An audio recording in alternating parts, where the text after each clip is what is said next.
Saudara sekalian yang dimuliakan oleh Allah Subhanahu wa taala. Qala Rasul sallallahu alaihi wasallam, "Ikhtatana Ibrahim wa huwa ibnu 80 sanatan fakhtatana bil qadum." Sesungguhnya Nabi Allah Ibrahim alaihi salam, beliau telah dikhitan pada umur 80 tahun dan beliau dikhitan menggunakan kapak. Jadi khitan adalah millah, ajaran daripada Nabi Allah Ibrahim alaihi salam. Adapun Nabi kita Muhammad sallallahu alaihi wasallam, wulida makhulan makhtunan maktu as-surrah. Nabi Muhammad beliau lahir dalam keadaan bercela. Beliau lahir dalam keadaan makhtunan, sudah dalam keadaan dikhitan. Dan Nabi Muhammad lahir maktu as-surrah, dalam keadaan terputus tali pusarnya. Adapun isyarat khitan telah ada di zaman Nabi Allah Adam alaihi salam. Ketika Allah keluarkan Nabi Adam dari sorga, Allah turunkan di India di bawah kaki gunung Himalaya. Siti Hawa Allah turunkan di Jeddah, Iblis Allah turunkan di Basrah. Selama ratusan tahun Allah belum terima taubat Nabi Adam. Akhirnya Nabi Adam bernazar. Apa nazarnya? Ya Allah, kalau engkau terima taubatku, aku akan mengorbankan sebagian anggota tubuhku untukmu ya Allah. Akhirnya Allah terima taubat Nabi Adam ketika beliau berada di kota Mekah. Maka Allah berkata kepada Jibril, "Wahai Jibril, sampaikan kepada Adam untuk melaksanakan nazarnya, yaitu mengorbankan sebagian anggota tubuhnya. Perintahkan Adam untuk memotong kulfahnya." Kulfah adalah ujung daripada kemaluan laki-laki. Makanya bagi laki-laki kalau khitan itu yang dipotong kulfahnya. Bagi perempuan itu yang dipotong adalah babar. Babar adalah ujung kemaluan. Jadi khitan adalah ajaran dari para Nabi Allah Ibrahim alaihissalam, yang dimana ajaran Nabi Ibrahim adalah ajaran Islam. Millata Ibrahim hanifan muslimah wa ma kana minal musyrikin. Ajaran Nabi Ibrahim adalah ajaran yang lurus, ajaran Islam, ajaran yang selamat, dan bukanlah ajaran Nabi Ibrahim termasuk daripada ajaran-ajaran yang musyrik, ajaran-ajaran yang menduakan Allah Subhanahu wa taala. Wa wassabiha Ibrahim bani wa Yaqub ya baniya innallaha astafa lakumuddin wa la tamutunna illa wa antum muslimun. Wahai anak-anakku, apa telah berwasiat Nabi Allah Ibrahim kepada anak-anaknya, begitu juga Nabi Allah Yaqub berwasiat kepada anak-anaknya, wahai anakku, innallaha astafa lakumuddin, sesungguhnya Allah telah memilih ini agama untukmu, maka janganlah engkau wafat, janganlah kalian wafat, janganlah engkau meninggal dunia, janganlah kalian meninggal dunia kecuali dalam keadaan Islam, kecuali dalam keadaan memegang teguh agama Islam, yaitu agama Nabi Allah Ibrahim alaihissalam. Saudara-saudara sekalian, oleh karenanya dengan adanya acara khitan, maka didik, maka ajarkan engkau punya anak-anak dengan millah, dengan ajaran Nabi Allah Ibrahim alaihissalam. Dalam kitab Nasaihul Ibad, Al-Imam Ibnu Hajar Al-Asqalani beliau berkata bahwasanya Nabi Allah Ibrahim alaihissalam beliau menjadi Khalilullah, beliau menjadi kekasih Allah karena 3 perkara. Apa itu? Yang pertama, Nabi Ibrahim lebih memilih perintah Allah daripada perintah selain Allah Subhanahu wa taala.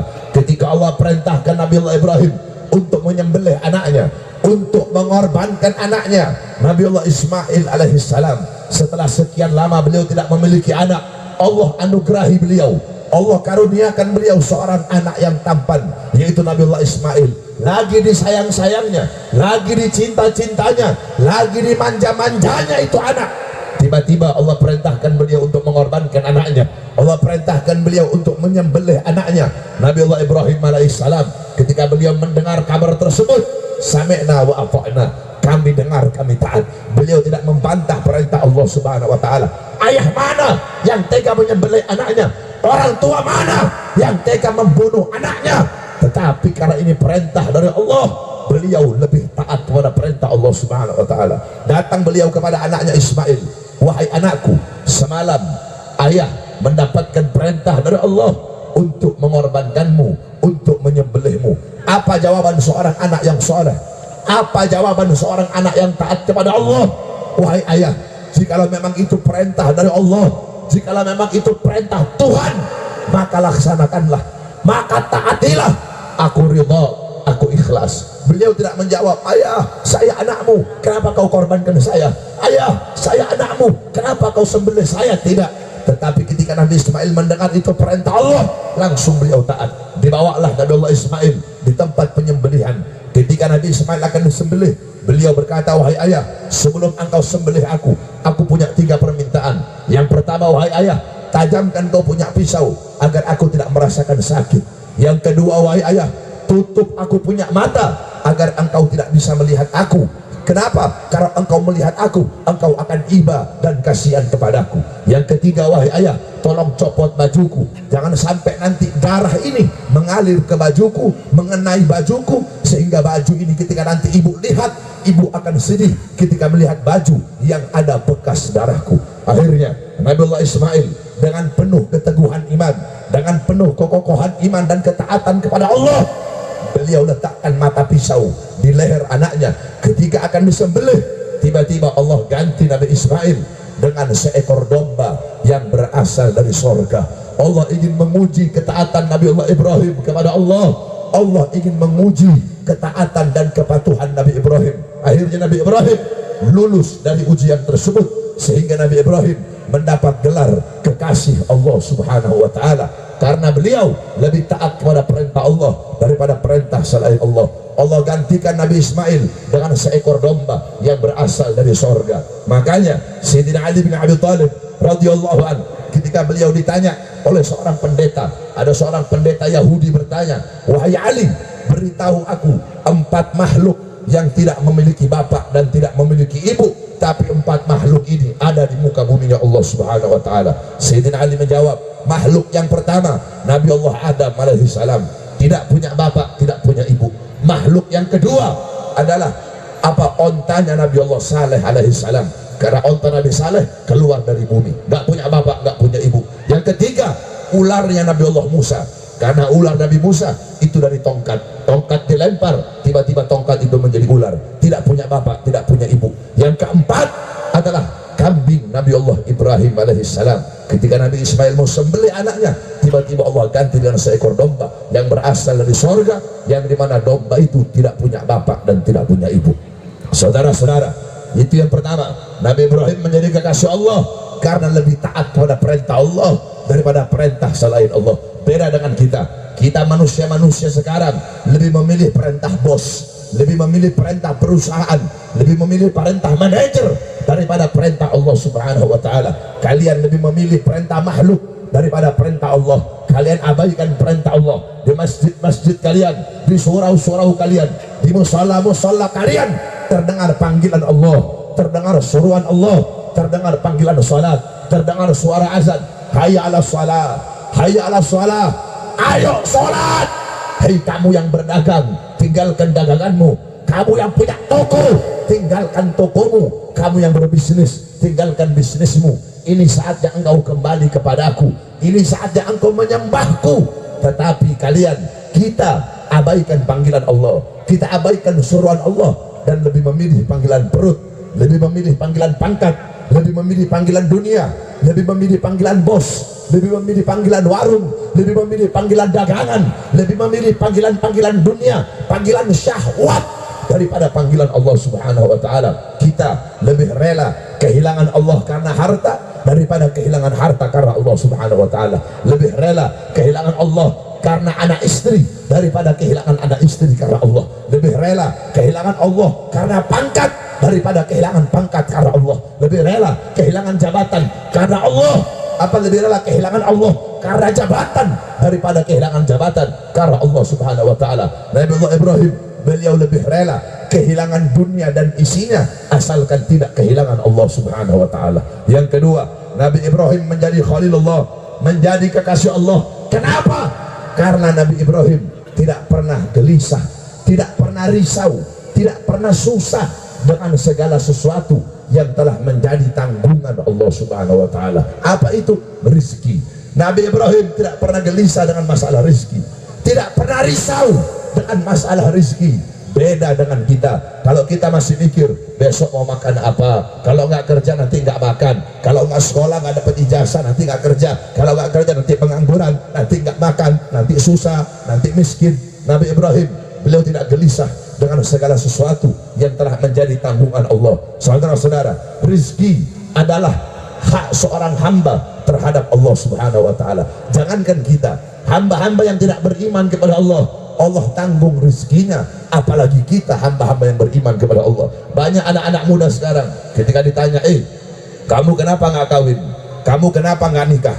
Beb, saya kalau kawin nanti anak orang mau kasih makan apa, Beb? Nanti anak orang mau kasih makan apa? Kalau ada anak-anak muda begitu, itu anak-anak muda goblok itu, saudara-saudara. Nggak yakin sama Allah, kayak nggak punya Allah, kayak nggak punya Tuhan. Bahkan bukan cuma anak-anak muda, banyak ustadz kiai sekarang. Dulu ada pernah satu ustadz, saya tanya, ustadz gimana kabar? Alhamdulillah, Beb, saya mah baik atuh, Beb, cuma apa, kalau saya mah baik, cuma kantongnya nggak baik. Saya bilang, ustadz goblok. Ada ustadz kiai ngomong kantongnya badan mas sehat, Beb, cuma kantongnya nggak sehat. Ustadz goblok itu, kiai goblok. Kalau ada yang ngomong kantong nggak sehat, kamu nggak punya Allah. Terus selama ini kamu makan dari siapa kalau bukan dari Allah? Bukan kamu yang tidak punya Allah, bukan kamu nggak yakin kepada Allah, tapi kamu tidak pernah bersyukur kepada Allah Subhanahu wa Ta'ala. Oleh karenanya jangan risau, rizki telah ditanggung oleh Allah. Rizki ada dua, ada rizki yang mencarimu, ada rizki yang harus kau cari. Kalau kamu tidak bisa mencari rizki, maka ada rizki yang telah dibagikan oleh Allah untuk mencarimu. Saudara-saudara, jangankan kita manusia yang menyembah Allah Subhanahu wa Ta'ala, yang taat, yang patuh, yang tunduk kepada Allah Subhanahu wa Ta'ala. Nabi Sulaiman alaihi salam, satu waktu Nabi Sulaiman duduk di samping sungai, tiba-tiba ada seekor semut membawa gandum. Ini semut jalan bawa gandum sampai di pinggir sungai, tiba-tiba ada seekor katak. Ini katak keluar, ini semut masuk dalam mulut katak, ini katak masuk dalam sungai. Tiba-tiba ini katak keluar, ini semut keluar, sudah tidak ada gandum. Kemudian Nabi Sulaiman nanya, wahai semut, apa yang terjadi? Ini semut jawab, aku diperintahkan oleh Allah untuk membawa rizki seekor cacing yang buta yang ada dalam sungai tersebut. Di dalam sungai itu ada sebuah batu, di dalam batu itu ada sebuah lubang, di dalam lubang itu batu ada seekor cacing yang buta yang tidak bisa cari makan, tidak bisa cari rizki. Aku diutus oleh Allah, aku diperintahkan oleh Allah untuk membawakan rizki itu cacing. Kemudian Nabi Sulaiman nanya, apakah kamu tahu apa tasbih, apa puji-pujian itu cacing kepada Allah? Dijawab oleh ini semut, ya, aku mendengar apa tasbihnya, aku mendengar apa pujiannya, apa tasbihnya, apa pujiannya. Itu cacing memuji Allah. Segala puji bagi Allah yang telah menjamin rizkiku. Seekor cacing yang buta, kalau aku saja cacing yang buta dijamin rizkinya, maka bagaimana dengan hamba-hamba yang beriman kepadanya? Oleh karenanya jangan risau, jangan gelisah dengan rizki yang telah ditanggung oleh Allah Subhanahu wa Ta'ala. Saudara-saudara, hari ini rizki kamu 10.000, walaupun dari pagi sampai pagi kamu cari uang, yang kamu dapatkan 10.000. Hari ini rizki kamu 1 juta, walaupun kamu gak keluar rumah, yang kamu dapat 1 juta. Saudara-saudara, kita memancing, kita mancing di laut yang sama, lautnya sama, perahunya sama, jorannya sama, kailnya sama, umpannya sama, tapi apakah dapat ikannya sama? Tidak, saudara-saudara. Si A dapat ikan 2 ekor, si B dapat ikan 5 ekor, si C dapat ikan 7 ekor, si D nggak dapat ikan, padahal lautnya sama, perahunya sama, dayungnya sama, jorannya sama, kailnya sama, umpannya sama, tetapi rizkinya tidak sama. Seperti itulah rizki, semua telah diatur oleh Allah. Yang penting kita ikhtiar, yang penting kita berusaha untuk mencari rizki tersebut. Saudara-saudara sekalian, coba kita lihat, kita orang-orang sekarang pagi, siang, sore, malam sibuk cari rizki, pagi, siang, sore, malam sibuk mencari sesuatu yang telah dijamin oleh Allah Subhanahu wa Ta'ala. Sedangkan surga yang belum dijamin malah kita lalai, malah kita lupa, kita nggak mau nyari sesuatu yang belum dijamin. Surga belum dijamin, tapi kamu tidak bersungguh-sungguh mencarinya. Sedangkan dunia, sedangkan rizki yang telah dijamin, justru kamu bersungguh-sungguh nyarinya. Harusnya kebalik, surga yang belum dijamin harusnya kita bersungguh-sungguh rezeki dunia biasa-biasa saja. Oleh karenanya Nabi Ibrahim menjadi Khalilullah. Kedua, karena beliau tidak pernah risau, tidak pernah gelisah dengan segala sesuatu yang telah dijamin oleh Allah Subhanahu wa taala. Yang ketiga, Nabi Ibrahim tidak pernah makan sendiri, saudara-saudara. Nabi Ibrahim kalau makan pasti bareng-bareng, pasti bersama-sama, nggak pernah beliau sendiri. Kalau lagi ada makanan sendiri, beliau rela jalan kaki berkilo-kilo hanya untuk cari teman untuk makan bersama-sama. Karena tiga hal inilah Nabi Ibrahim menjadi kekasih Allah. Oleh karenanya tanamkan dalam hati, dalam jiwa anak-anak kamu pada acara khitan pada malam hari ini millah atau ajaran dari para Nabi Allah Ibrahim alaihissalam.